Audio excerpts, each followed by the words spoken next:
Bom, minha gente, os eventos climáticos extremos trazem grandes desafios a todas e a todos nós. E um dos mais urgentes é minimizar os impactos causados às crianças e aos bebês. Para isso, é preciso agir. O que podemos fazer? O que já foi feito que pode nos inspirar? Como podemos nos preparar para enfrentar eventos climáticos extremos em contextos de alta vulnerabilidade que colocam bebês, crianças e famílias inteiras em risco nos territórios? Agora é o momento para a gente ter esse debate.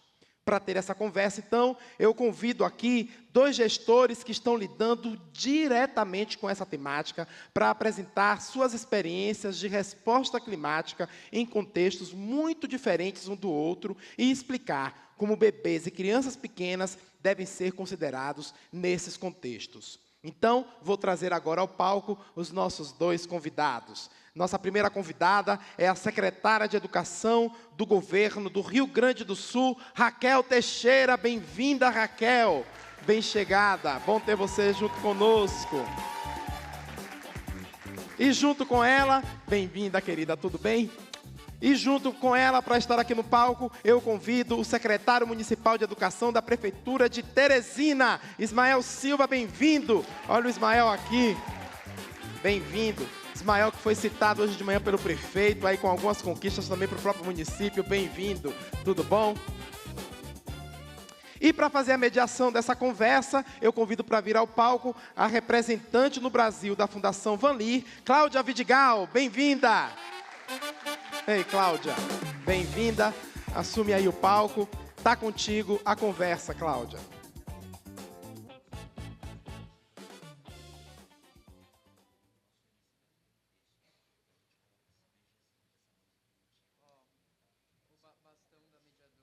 Boa tarde. Essa é a nossa última mesa, um debate quente, para o qual eu não estou nervosa. E vou contar que é verdade, eu não estou nervosa por estar com a secretária Raquel e com o secretário Ismael. Então, a gente tem um debate quente, competente, de quem faz e acontece no território. E eu acho lindo a gente poder terminar o dia de hoje, né, retomando aqui o nome do nosso encontro, né? São as políticas públicas com as crianças nos territórios. Nós vamos falar do que acontece ali nas cidades, nos territórios, e acho que a secretária Raquel, todos nós acompanhamos, né, tudo o que aconteceu no Rio Grande do Sul, mas nem todos nós acompanhamos o que ela foi capaz de fazer no Rio Grande do Sul. E aqui também, né, Ismael, aqui em Teresina a gente tem uma situação. Teresina é uma das cidades que prometem ser uma das cidades que mais vão sofrer com o aquecimento global, com a crise climática, e que vem se antecipando com a Agenda 2030, com uma série de ações para pensar como prevenir os impactos, como minimizar e mitigar os impactos da crise climática.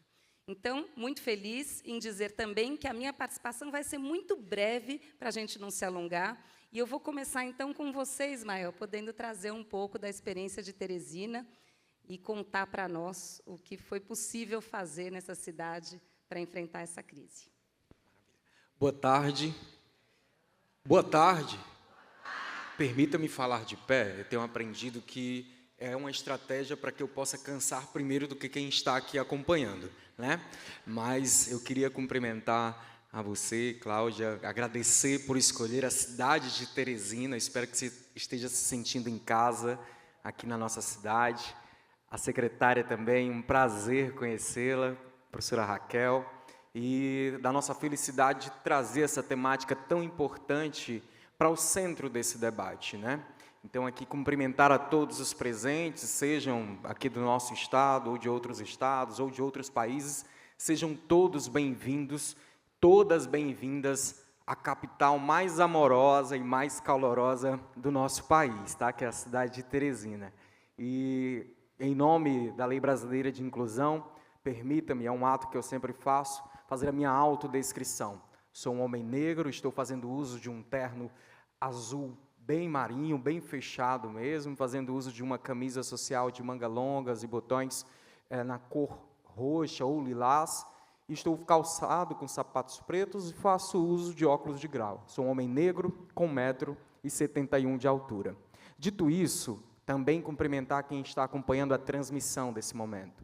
E aqui eu queria iniciar essa fala fazendo uma pergunta muito simples, né?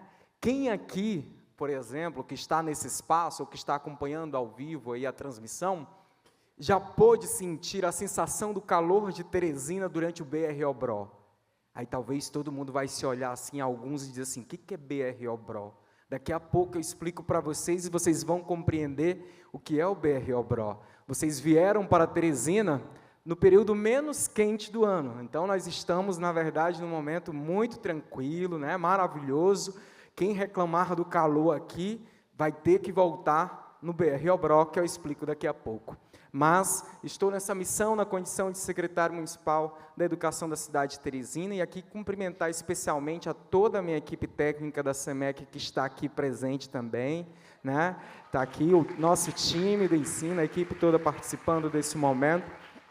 E assim, falar das estratégias aqui da Secretaria Municipal de Educação é falar também das parcerias, Cláudia, é falar também dessa dinâmica que nós temos tido com o terceiro setor, em especial com a Fundação Van Leer, né, que mora no nosso coração. Já disse para a Cláudia, nós temos um CEMEI que homenageia Bernard Van Leer aqui no nosso município, e em razão também desse carinho, dessa proximidade que nós temos com a Fundação e tantas outras parcerias como a Urban também, que tem nos ajudado, né?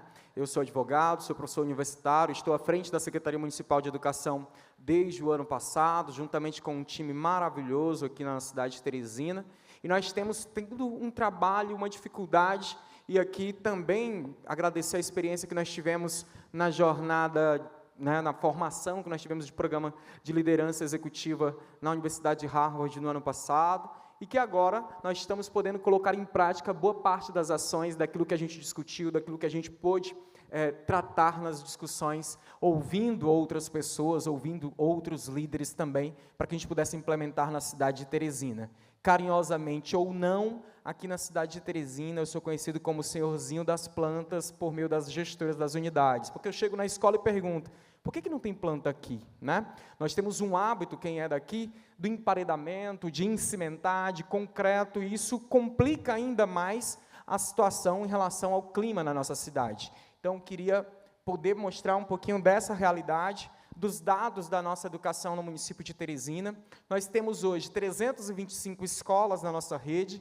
Dessas 325, 173 são centros municipais de educação infantil, que nós denominamos de CEMEIs, e temos ainda as escolas de ensino fundamental, que nós temos 152. Por que eu coloquei no cenário as escolas de ensino fundamental? Levando em consideração essa faixa etária de 0 a 6 anos. E essa criança de 6 anos que passou pela nossa educação infantil está ali, em regra, no primeiro ano do ensino fundamental. Então, hoje eu tenho aproximadamente 91.800 alunos, os dados agora atualizados, nós vamos chegar a 92 mil alunos esse ano, e deste quadro, deste cenário, 32.360 estão inseridos nessa faixa etária da primeira infância.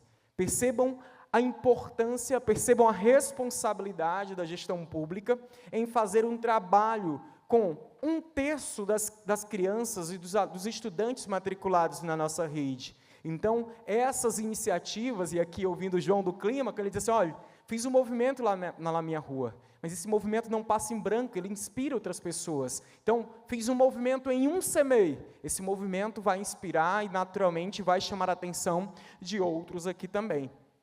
Então, esse é o raio-x da nossa rede municipal de Teresina em 2026. E por que nós estamos discutindo o clima? E agora vocês vão entender o BR-OBRO. Para quem não é daqui, ou para quem está acompanhando, o BR-OBRO é o período relativo aos meses terminado em BRO. Setembro, outubro, novembro e dezembro. É o período considerado mais quente do nosso ano. E esse dado é um dado do IMET de outubro de 2025, em que foi-se feito um levantamento pelo IMET das 10 cidades mais quentes do país, e destas 10, 5 estão no estado do Piauí, e na 6ª colocação está a cidade de Teresina. Por isso, a necessidade da nossa rede de implementar, de buscar parcerias para que a gente pudesse aí, evitar o máximo possível de prejuízos em razão dessa incidência climática. Nós temos hoje participação no CONJUCA, que é no Comitê de Justiça Climática, nós temos assento da Secretaria de Educação, nós temos representantes, porque participam desse diálogo, e a partir desses dados que nos assustam, é que começam realmente as intervenções serem realizadas na nossa cidade. Para vocês terem uma ideia, nós assumimos a rede municipal no ano passado, e nós encontramos ainda uma realidade, por exemplo, de escolas que iam completar agora 50 anos sem ter um ar-condicionado em sala de aula. E quando eu falo dessa história do ar-condicionado, não estou falando de um equipamento de luxo,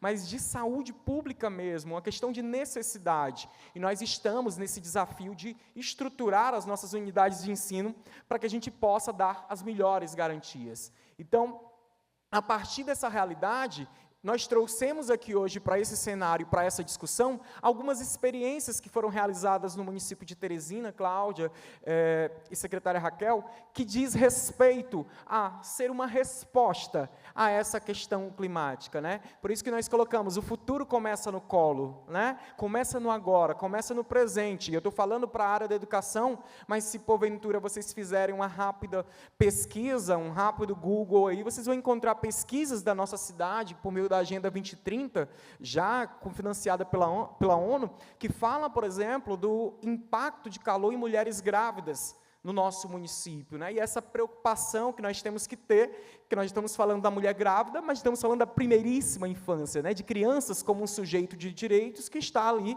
ainda na condição de embrião.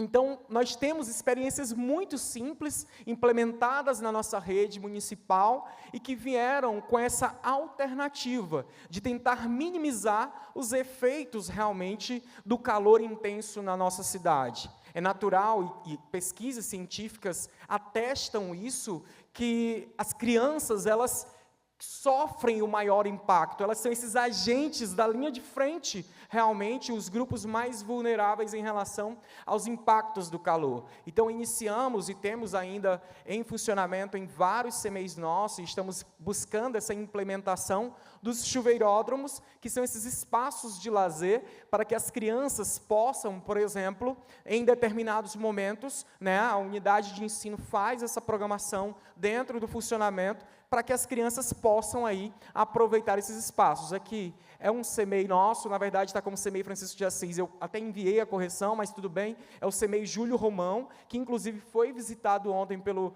professor João Leili, outras equipes esteve visitando na Zona Sudeste, que inclusive é considerada a zona mais quente da cidade de Teresina, em razão realmente da questão populacional, da ausência dessa questão de árvores na região. Nós temos também um outro projeto, que é o Jardins Didáticos, que, na verdade, é o Jardim Didático Sensorial, é um braço, em que nós temos, naturalmente, dentro, e aqui é um exemplo da Escola Municipal Noé Araújo Fortes, é uma parceria com a Secretaria de Meio Ambiente do município de Teresina, em que nós utilizamos áreas dessa escola que estavam sem utilização alguma, que estava ali desmatada, e passamos a construir um jardim sensorial, mas também, para além disso, é mais um instrumento pedagógico. Então, nós temos professores de matemática ministrando aulas de matemática dentro desses espaços, associada a essa pauta climática, associada a essa pauta do desenvolvimento do sustentável. E aqui me traz a lembrança aqui, uma pesquisa do Instituto Alana de 2025, que inclusive fez parte do wallpaperzinho aqui, que foi confeccionado pelo NCPI, uma informação muito importante, em que apenas, pelo menos em 43,5% das escolas das capitais, faltam áreas verdes. E nós detectamos isso na rede municipal de Teresina. E nós contribuímos muito para esse percentual. Por quê? Porque nós ainda temos espaços muito abertos. E temos muitos espaços que estão encimentados, emparedados. E a gente vai tentando quebrar essa lógica, quebrar essa regra, fazer com que as crianças se envolvam, mas também mobilizar gestores, mobilizar professores, mobilizar a sociedade de modo geral, para que a gente possa realmente mudar essa característica da nossa cidade, que acabou sendo cultural, essa questão do emparedamento. Então, são momentos que essas crianças utilizam esses espaços dentro da nossa rede e que agora nós vamos, inclusive, fazer a ampliação. Então, aqui nós temos algumas ações que estão sendo executadas na nossa rede municipal. Nós temos uma parceria muito bacana agora, se iniciando para 2 CMEs da nossa cidade, que são os pátios naturalizados, né, essa parceria da Fundação Vanli com o CAF, que vai passar não só, gente, pela execução, mas por um trabalho também de formação que vai para além dos 2 CMEs que receberão essa execução. Nós tivemos na COP30, em Belém do Pará, eu não sei se a Flávia Marçal está por aqui, que é superintendente, secretária da Primeira Infância de Belém, que teve uma intervenção lá, feita pelo Ateliê Navio, né, dos Escolas Verdes, para cidades resilientes. Então, vai ser algo bem parecido, claro, adaptado à nossa peculiaridade, adaptado à peculiaridade da cidade de Teresina, e vocês vão ouvir muito falar de Teresina. Teresina sempre foi considerada como cidade verde, e essa cidade verde, esse título, nós vamos recuperá-lo cada vez mais. Nós temos um outro projeto que é o Acreditar em Você, que vai iniciar agora também, ele é com uma parceria com um ambientalista da cidade de Teresina e que vai trazer essa atenção voltada para 4 CMEs e 2 escolas de ensino fundamental, inclusive com a formação de um coral ambiental, né, que vai ser destinado a acordeons, nós vamos ter flautas, nós vamos ter, paralelo à atividade ambiental, também essa atividade musical. Os jardins didáticos e o projeto em torno, né, que vai ser na Zona Sudeste de Teresina, também na região mais quente, que vai abranger ali, né, com essa parceria da Urban 95.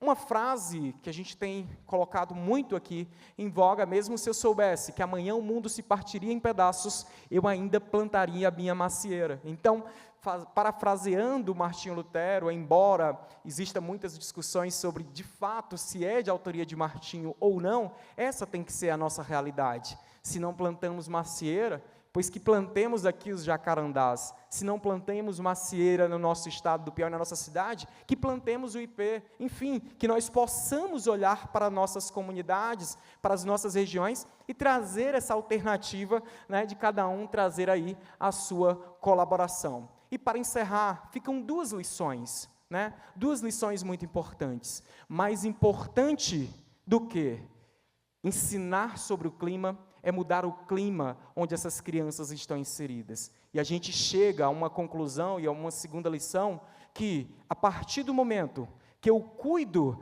dessa temática do calor, que eu cuido desse enfrentamento do calor, é também cuidar das crianças. É passar um recado muito direto de dizer: as vidas de vocês importam, os corpos de vocês importam e o futuro começa agora. Meu muito obrigado a todos. Muito obrigada, secretário. É isso mesmo, né? O plantio de árvores como política pública para a primeira infância. Eu sempre fico pensando, Ismael, Raquel, a gente fica pensando que, quando olha para o Brasil e pensa que a gente tem 180 mil escolas, pelo menos, e que podem ser parte do problema ou parte da solução. E que, muitas vezes, são parte do problema, porque as escolas são ilhas de calor. Muitas vezes, nos arredores das escolas, a gente tem até 2, 3 graus a mais onde há uma escola do que em outras regiões da cidade. E as escolas, nas escolas, a gente tem um poder, uma potência transformadora bastante importante, de ganhar permeabilidade, né, para minimizar os efeitos das enchentes, das inundações, trazer sombreamento e trazer, realmente, baixar a temperatura.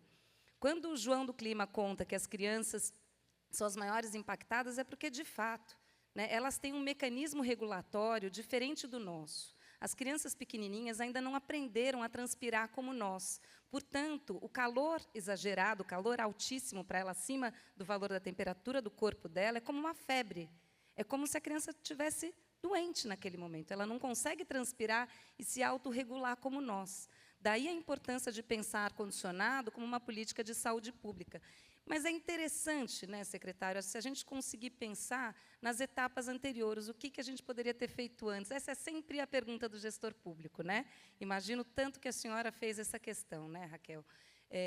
O que a gente poderia ter feito antes? E plantar árvores é algo bastante importante, não só nas escolas, nos entornos escolares, nos caminhos da infância, né, nos caminhos para a escola.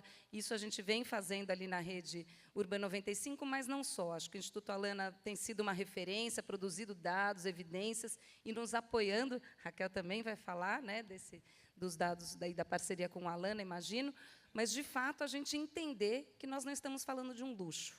Nós estamos falando de um problema de saúde pública importantíssimo de ser enfrentado com essa lente.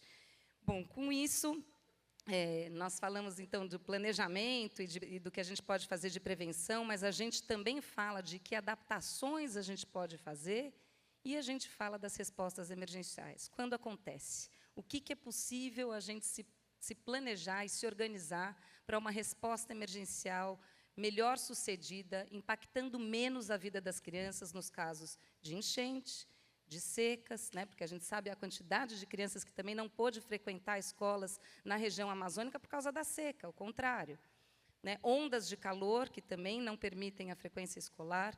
Então, não é um tema, são vários temas que geram a necessidade de planos de ação e protocolos para que a gente possa se preparar para respostas, para que a gente não amplie, né, a violência contra as crianças, que já se dá com esse cenário. E, quando eu falo amplia, eu falo de abuso mesmo, eu falo de abrigos que têm que acontecer do dia para a noite, e a gente viu também os abusos que aconteceram, porque a gente não estava preparado. Então, é importante que cada um que está aqui hoje pense o que eu posso fazer, já nesse momento, para começar a me organizar como gestor público para situações que a gente já vive no cenário atual das mudanças climáticas. Com isso, eu passo a palavra para a secretária Raquel, que é uma inspiração para todos nós, é uma referência e, para mim, um grande orgulho poder mediar essa mesa. Muito obrigada, Cláudia. Em primeiro lugar, parabéns para essa plateia que está aqui até essa hora, auditório lotado. Estou impressionada, porque quando a gente começa cedo, vai chegando essa hora, já vai dando um jeitinho de sair, mas o assunto realmente é essencial, porque a gente está falando do futuro da humanidade. A gente está falando de criança, de ambiente, de meio ambiente, de violência, mas a gente está falando de futuro, e educação é isso, educação é futuro. Acredita na educação quem acredita na criança, no poder transformador do conhecimento, e quem acredita no futuro. Parabéns, Ismael, pelo seu trabalho maravilhoso. Eu queria dizer para o João do Clima, você é o máximo, rapaz, você é o máximo, mas eu já te conhecia. Eu estava lá em Belém, naquela mesa com a Mary Robinson, em que as crianças conversaram sobre a questão climática. Mary Robinson é ex-presidente da Irlanda, hoje ela é conselheira da ONU para a questão de clima. E sabe por que eu estava lá? Porque eu estava levando uma aluna de Maquiné, eu vi que o secretário de Osório está por aí, Maquiné é uma cidade lá no litoral gaúcho, uma aluna quilombola de 16 anos que representou a juventude gaúcha e que arrasou, como você. É disso que a gente precisa, os jovens assumindo esse papel protagonista. Né? Eu vou fazer... cadê o passador? É o de baixo. Bom, uma rápida autodescrição. Eu sou uma pessoa baixa, 1,52 m, por isso eu uso esse salto deste tamanho. E eu falo de pé, Ismael, não é para você se cansar, para a gente se cansar, não. Porque eu fui deputada federal 8 anos, eu tive umas passagens aí na política, e quando eu comecei a mexer com política, me deram o seguinte conselho: quando você for falar, fala de pé para ser vista, fala alto para ser ouvida, fale pouco para ser lembrada. Eu não sei se eu vou falar pouco como eu deveria, mas eu tento seguir essas regras. E eu sou, então, uma mulher baixa, branca, de cabelo castanho, usando salto alto, um vestido azul. Essa mini bio que está aqui, talvez, para quem não me conheça, não é? Eu acho que ter feito um PhD durante 5 anos numa universidade rigorosa americana, ter sido pesquisadora do CNPq, talvez tenha me ensinado um pouco do rigor acadêmico que a gente precisa para fazer gestão de qualquer pesquisa pública. Ter sido conselheira do Conselho Nacional de Educação me dá um conhecimento com as normativas, e ter sido secretária da Educação já 3 vezes me dá um conhecimento da rede, e eu acho que essa visão múltipla me dá uma certa segurança de que a educação é coletiva, ela é gradual, ela é incremental, mas você precisa, sim, ter uma base teórica, técnica, firme. Na verdade, o meu mantra na educação, Cláudia, é uma frase do Jung, que ele fala o seguinte: conheça todas as teorias, domine todas as técnicas, mas, ao lidar com uma alma humana, seja apenas outra alma humana. E é isso que a gente tem que fazer na educação, e acho que é isso que a gente faz na educação. E o Rio Grande do Sul viveu um momento muito difícil, mas antes de entrar nele, eu queria lembrar uma frase do James Heckman, né, sobre investimento. O Naércio falou isso hoje aqui. O maior investimento que se faz na vida é na infância. Para cada $1 que você investe, você tem $7 de retorno na redução das desigualdades, na redução da pobreza, na redução da criminalidade. E a gente sabe que esse desenvolvimento cognitivo e socioemocional precoce é o alicerce para o desenvolvimento de habilidades que serão muito importantes na vida futura. E a minha equipe, pois, eu achei que eles estavam brincando, mas é porque eu tenho muito orgulho de ser amiga do James Heckman, e é uma pessoa em quem eu me inspiro e a quem eu recomendo muito. Tudo que ele fala da primeira infância é muito importante. Apesar da gente saber disso, a primeira infância, como o Naércio também disse, é uma parcela da população em alto nível de pobreza e de vulnerabilidade. No Brasil, a pobreza extrema, a gente tem 43% da população das crianças nesse nível de pobreza. No Rio Grande do Sul, o Rio Grande do Sul é um estado que tem um nível socioeconômico mais alto do que a média do Brasil, é de 27%, mas a gente vai ver que, mesmo no nível socioeconômico maior, e aqui o critério é a renda per capita menor que R$ 694 por mês, a gente vai ver que, mesmo tendo nível socioeconômico mais alto, mesmo tendo uma legislação de defesa da primeira infância, que é muito boa, o próprio Alexandre lembrou hoje, a gente tem uma legislação brasileira boa, a gente sabe que o contexto socioambiental pode ter impacto profundo, é disso que eu vou falar em relação às enchentes que nós tivemos. O João falou um pouco, o João do Clima falou da relação, da importância do ambiente em que vive. O conhecimento avançou muito nos últimos anos, a neurociência avançou muito, o conhecimento sobre aprendizagem, sobre desenvolvimento, as duas coisas são muito ligadas, aprendizagem e desenvolvimento, e são ambas muito sensíveis ao contexto. A gente tem que ter essa compreensão até para entender como que o contexto impacta a aprendizagem, desenvolvimento e de forma muito forte na criança.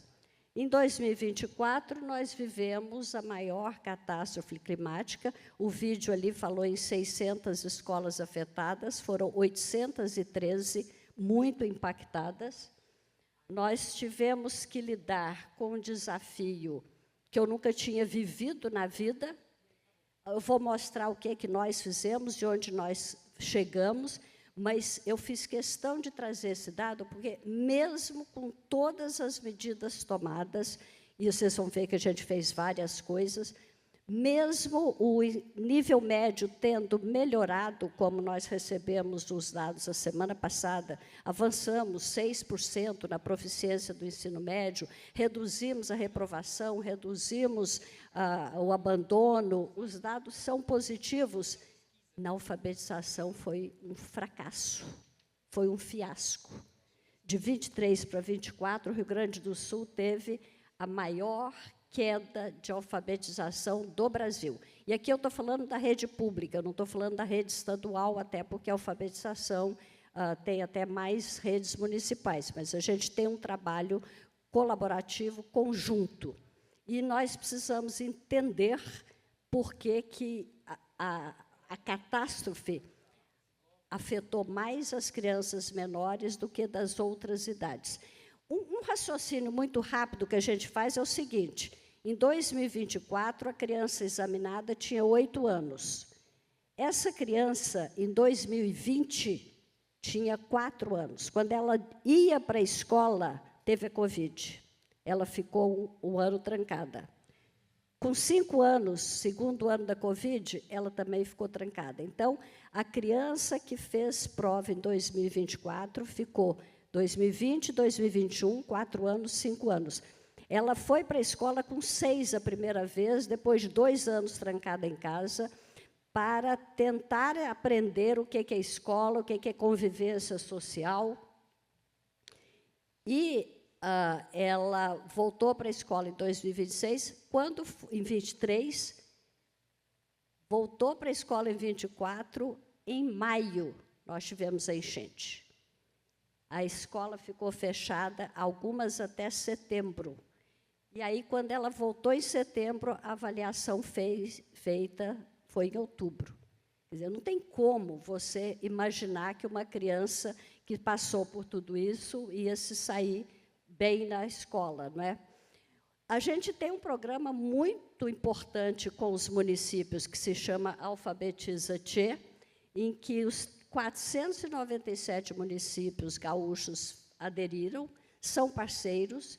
O ano passado foram mais de 50 milhões que o Estado investiu nas escolas municipais, seja para as avaliações de fluência leitora, material didático estruturado, formação de professores, premiação. A gente tem a Associação Bem Comum lá no Rio Grande do Sul, nos ajudando em tudo que é feito em Sobral. A gente segue direitinho as regras, mas, mesmo assim, caímos 18,8%. E é por isso que a gente tem que prestar atenção no ambiente, nessa relação da criança e naquilo que o Naércio falou aqui, da saúde mental das próprias mães, que ficaram trancadas na Covid e que sofrem violência, que sofrem feminicídio e que está afetando muito as famílias, não é? Nós partimos, então, para criar o que a gente chama escola resiliente. Começa com as ações de acolhimento, nós criamos um modelo de escola sensível ao trauma, nós temos muito material, e-books disponíveis para todo mundo que quiser, viu, Cláudio, fica às ordens, o material que foi feito com o apoio da doutora Carol, da Vozes, do Instituto Alana, do Instituto Unibanco, com a Unesco. Temos material para professores, para a questão socioemocional do professor. Mudamos o currículo completamente, incorporando o socioemocional junto com o cognitivo, incorporando informações climáticas.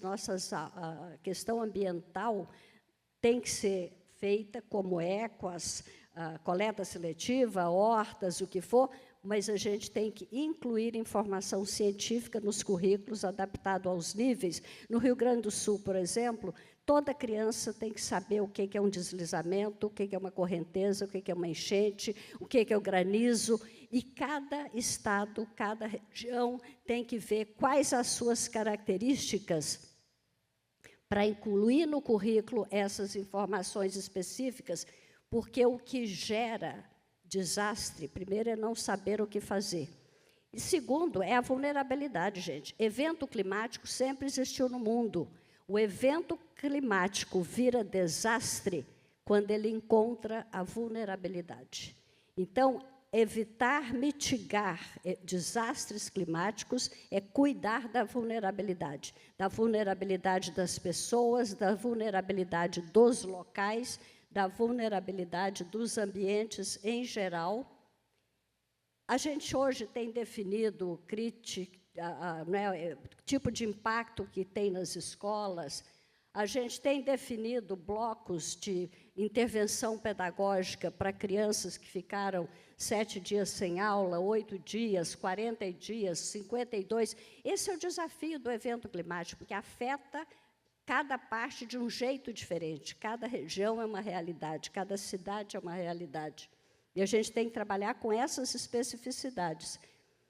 E a gente está trabalhando, e aí acho que eu quero até... Engraçado, acho que eu não pus o quadro da frequência. Acho que eu tirei.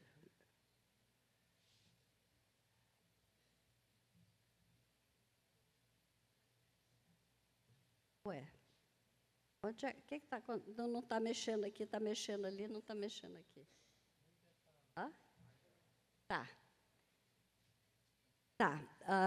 A gente tem, a Secretaria da Educação se reestruturou, e eu recomendo, eu acho que a gente tem que ter nas secretarias áreas que antes não eram importantes.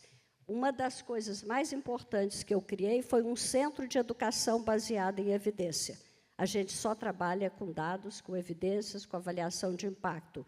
Uma outra coisa que eu tirei foi o núcleo de cuidado e bem-estar escolar, com psicólogos e assistentes sociais. A gente tem até meditação nas escolas. E eu tive anteontem em Gramado, recebendo as demonstrações mais lindas dos alunos que voluntariamente querem fazer meditação. Círculos de conversa de paz. A gente tem protocolos contra a violência, temos cada escola tem um centro com professores, alunos e estudantes representando as CIPAVs, que são de evitar bullying. Mas o que eu acho que eu quero, né, eu sei que eu já estou passando aqui do tempo, mas uma das ações mais importantes que eu considero é a elaboração do plano de contingência. Aqui tem um plano, esse aqui é um guia para a elaboração do plano de contingência. O que é esse plano de contingência? A gente tem que ocupar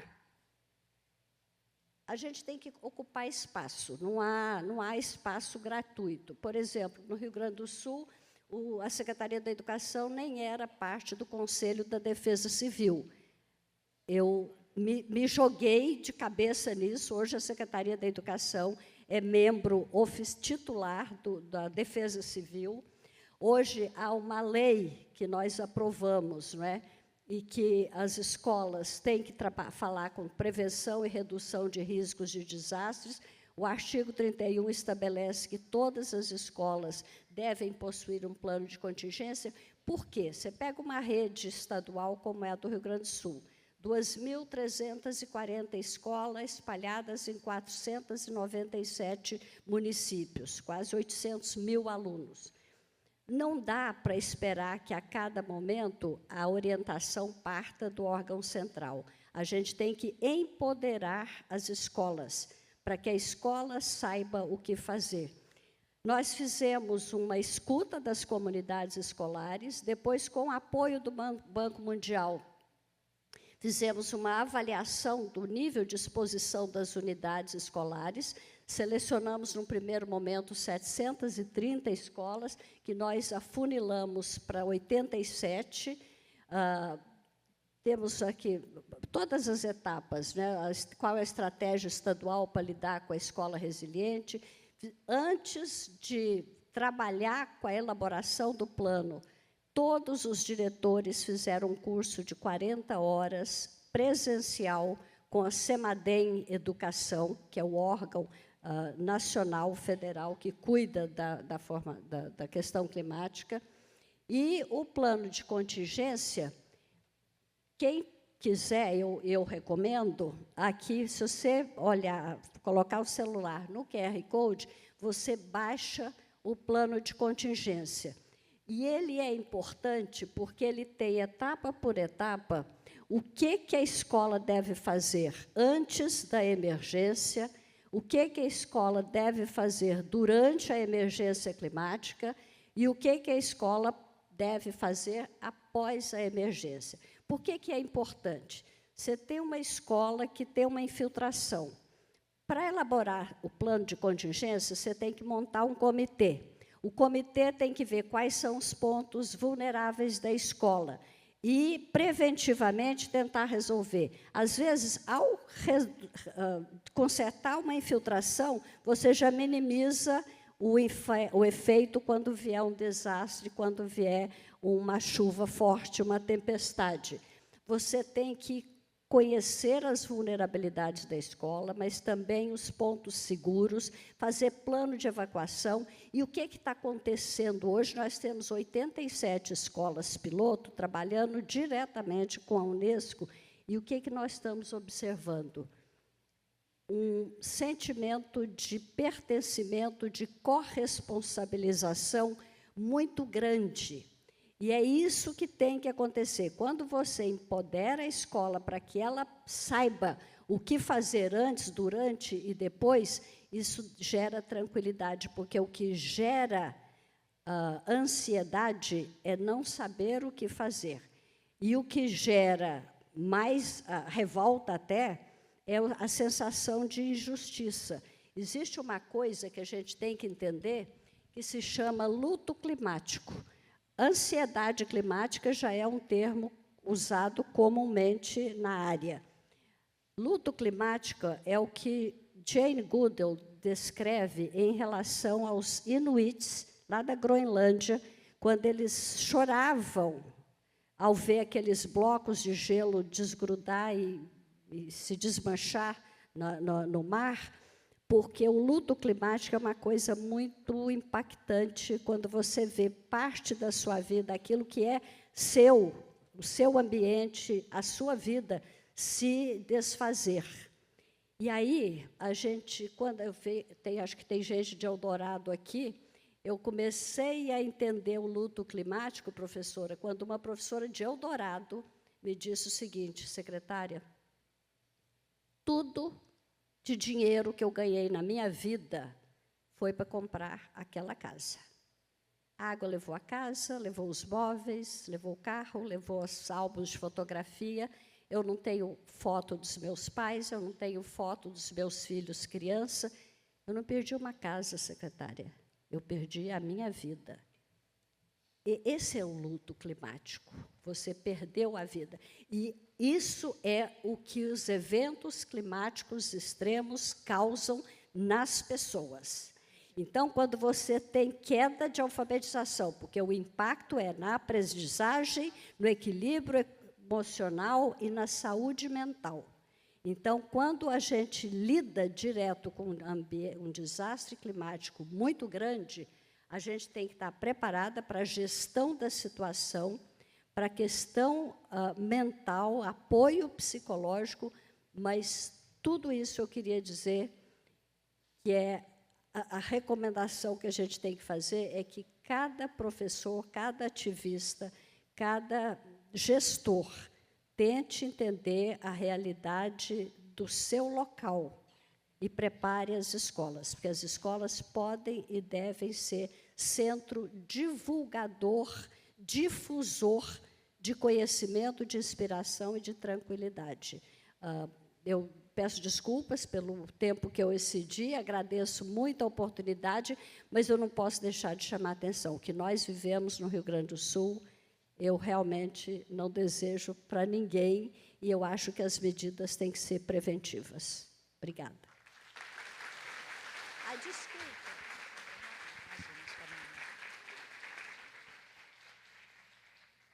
Bom, pessoal, a gente vai responder, a gente recebeu algumas perguntas, a gente vai só se estender por mais 5 minutinhos, então não vai ser longo aqui, mas eu queria falar de um insight, assim, para mim caiu como um conhecimento adquirido hoje, algo que parece óbvio, mas quando a gente fala de cidades resilientes, de escolas resilientes, e a gente olha para os territórios e pensa nos territórios, a gente está falando, em última instância, também de pessoas resilientes, né? E quando a gente pensa num plano de contingência, o plano é de território, é de mitigação, é de plantio de árvores, é de permeabilidade, mas é também de senso de pertencimento, de construção de espírito comunitário, de redes de apoio, de comunidade. Eu conversei brevemente com a vice-prefeita de Salvador, na semana passada, e ela me contava que nas comunidades eles têm os alarmes, né, dos morros, de quando começa a chover demais. Esses alarmes são tocados e as pessoas, então, sabem que tem que descer. Mas elas não desciam. E quando cada comunidade começou a ter uma mãe responsável por aquele território, aquela mãe mobilizando a comunidade, aí sim elas se juntavam e ficavam juntas naquele momento. Então, é resiliência de território, mas é resiliência de comunidade, é resiliência de cuidado. E para terminar essa minha reflexão aqui, quando a gente perguntava para o Junlei o que é a coisa mais importante para a gente trabalhar, e ele falou isso para nós algumas vezes nesses dias, ele falou o bem-estar do cuidador. E a crise climática coloca o bem-estar do cuidador em alto risco. Então, pensar em estratégias de cuidado com esse estresse tóxico que eles estão vivendo, o medo da casa cair, o medo da enchente, o medo da seca, o medo que a gente viu ali na Amazônia da criança não ir para a escola, tudo isso precisa ter espaço que a gente não tinha antes planejado, para que haja, então, o bem-estar do cuidador. Bom, eu recebi 3 perguntas, 2 delas eu já vi respondidas aqui para a secretária Raquel, mas tem uma que eu achei muito interessante, que acho que era bacana da gente fechar com elas. A primeira é se nas escolas hoje, todas, a grande maioria delas, existem projetos de resiliência climática, aí eu já pergunto, emocional e resiliência de infraestrutura. E a segunda é se existe um plano ou uma ideia de ter um fundo que possa lidar com essas possibilidades. Então, um plano de investimento para que a gente possa construir soluções de resiliência territorial e emocional, soluções baseadas na natureza e soluções baseadas na humanidade, né? Maravilha.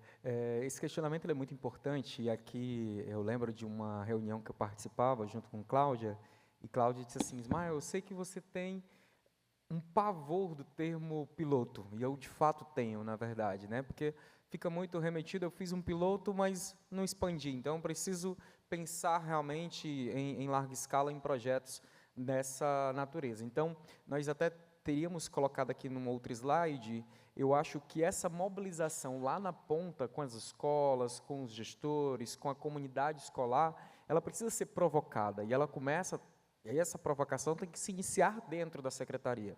Tanto é verdade que, num dos slides que nós tínhamos colocado aqui, nós começamos a desenhar os novos projetos arquitetônicos das nossas escolas com essa pegada relacionada ao desenvolvimento sustentável, né? Nós fizemos agora recentemente uma ampliação de um CEMEI que está numa zona rural, com uma nomenclatura bem interessante, que é a região do povoado Árvores Verdes. É o nome da região, e o CEMEI leva o nome da comunidade, CEMEI Árvores Verdes.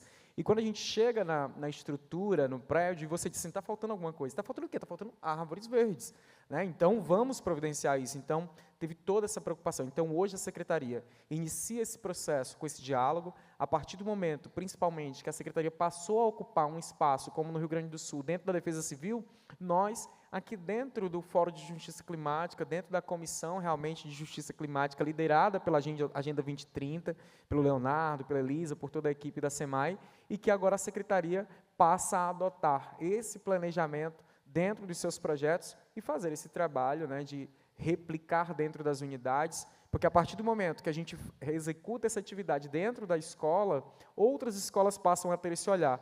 E aí, com base em evidências, só para deixar isso registrado e finalizar a minha fala aqui em relação a essa pergunta, o que foi que nós fizemos ao dialogar com a nossa equipe técnica da Secretaria, quando nós fomos implementar essas práticas relacionadas, seja as próprias com relação ao chuveiródromo, seja em relação às parcerias que nós estamos firmando com a Fundação Van Lier e com outras entidades, nós olhamos para o mapa de calor, porque nossas decisões precisam ser baseadas em evidências, né? Não adianta você tomar uma decisão aleatória, com base no achismo, que infelizmente ela não vai gerar o resultado que se espera. Então a secretaria se organiza nesse sentido, a gente começa a fazer esse desenho dessa nova proposta para que as novas unidades de ensino que venham a ser estabelecidas e construídas e entregues no município de Teresina já venham com essa pegada do desenvolvimento sustentável, e essa é a nossa principal preocupação também. Perfeito, muito obrigada, Ismael. Vamos ouvir a secretária Raquel com as suas considerações finais também.